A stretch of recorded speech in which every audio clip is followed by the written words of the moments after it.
What's up, YouTube? I'm gonna share a story with you. Personal experience.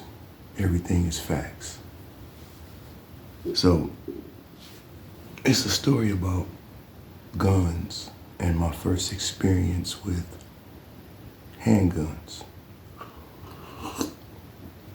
Sipping my tea, light my cigar. Well, it's already lit. Here we go. So, I guess I had to be about maybe 5, 6, maybe 7. But what I can say for sure is it was before I was in the 6th grade. Say that. And my stepdad, he used to get off work, and he had a routine every day where ultimately he would end up on the couch, either sitting up like I am now, or eventually laying across after he take a shower and whatnot, eat, watch the news. I can remember hearing him get pissed off at some story on the news or some law or something that's passed or something that the government's doing. And I used to always wonder, why you even watch it? You get pissed off every day. But, so he had a routine. And this particular day, he ended up parallel on the couch. So he started out sitting up, but he ended up laying down watching something. And he slowly fell asleep. And I don't even know if he knew, but I knew he used to keep what I know now to be a 38 snub nose, 38 special under his pillow every night. I'm not sure how he used to carry it or whatnot. We talking about probably late 70s, early to mid 80s. Wasn't even the 90s. So he would he would keep his gun under his pillow, 38 special. I didn't know that's what it was. I just knew it was a gun. I didn't even know it was a revolver. I just knew it was a gun. It was really pretty. I never saw the details until this particular day. So when he ended up parallel on the couch, he fell asleep. Now mind you, all the lights are on. When you walked in this particular house, it seemed like it was huge when I was a kid, but looking back, going over there now and seeing the house, it was small. But from the moment you walk in the front door, there's a couch right here. And from that couch position, you can see straight through the house all the way to the kitchen and the other adjacent rooms and more room to the back. And all the lights were on. So, but he was asleep. He looked to be asleep. TV was on. I'm in the dining room area. He's in the living room, another room over. So I say he's about 25, 30 feet right in front of me on the couch. And I don't know what made me curious that day. I don't really know what led up to it, but I know it was just him and myself there that day. For that day, I wanted to see his gun. So when he fell asleep, well, I thought he was asleep. He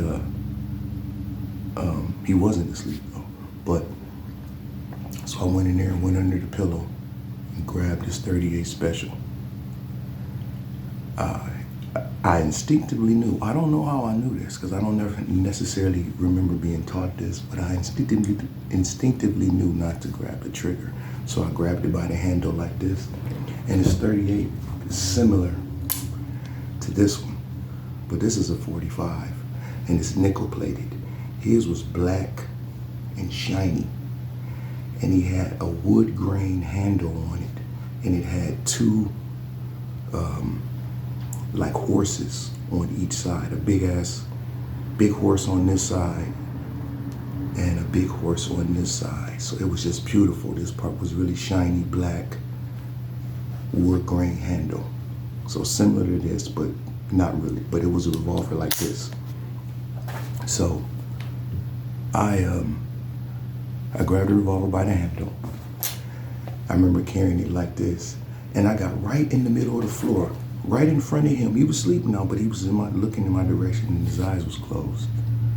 And I just got in the middle of the floor, had green carpet, and I just put the gun down on the floor, like My hand represents the floor. I just put it down on the floor like this. I looked at the handle. That's when I noticed the horses. I hadn't noticed that at first. I hadn't noticed the details. I just used to see it from far away. Looked at it, picked it up, flipped it over, still knowing not to touch this trigger. But I looked at it, I was like, oh man. Flipped it back over, just like that, put it back under his pillow. So that my anxiety, I didn't even know it was called anxiety at the time, but my anxiety was so high because I thought I had just got away with looking at his pistol or touching that gun. That was the first time I ever touched it, and it was loaded. I never touched the trigger or nothing like that. Mind you, I grew up in a house with guns everywhere. It was never a gun safe, never anything locked up. We always knew he kept a gun here, he kept a gun here. It was always guns strategically placed all over the house. And we knew instinctively as kids, you don't touch the guns. We never even had the idea. We never even heard stories, stuff like that. However, so I guess my anxiety was so high that, I don't know if you know about anxiety, when your heart get to pumping and all your juices get to flowing and your adrenaline is going, you gotta pee sometime. So I had to pee. So I just went in the bathroom, pee, used the bathroom, came out, washed my hands, came out. And when I came out, he was sitting upright on the couch. Mind you, 2 minutes might have passed. He was sitting upright on the couch, staring right at me and asked me, what was you doing fucking with my gun? Just like that. And I said some old school Charlie Brown womp, womp, womp shit. He said, come here. And I'm crying, coming towards him as slow as I can. And it like Batman, like the black Batman that my father was, he grabbed me by both my hands, my wrists. He had one hand on both my wrists. And he grabbed his belt from around his waist at the same time. So it was like this. Both my hands up in the air, my feet barely on the ground. He whipped the belt out. Don't you ever, blah, blah, blah, something. I can't remember what he was saying, but it was pointing to, don't you ever touch that gun again, ever. And I remember he didn't whip me a long time, but he didn't take my clothes off. It was through my jeans, but it hurted so bad. It was mostly scary. A couple of the shots hurt, but it was mostly scary. But I got the message. Stay away from them guns. You know, you fast forward a few years later, you know, I'm an avid gun owner, responsible. He taught me responsibility in that moment. This is without gun safes and all these safe things we have in place as parents today. It is possible to teach your kids about gun safety, or any ignorant person, not necessarily kids, but specifically kids that don't know about guns. It's possible to teach them gun safety and to be safe with your handguns around other people. Because my father did it in the late 70s, early 80s. So from that point on, I knew to be a lot more responsible with guns, and I only evolved and got better.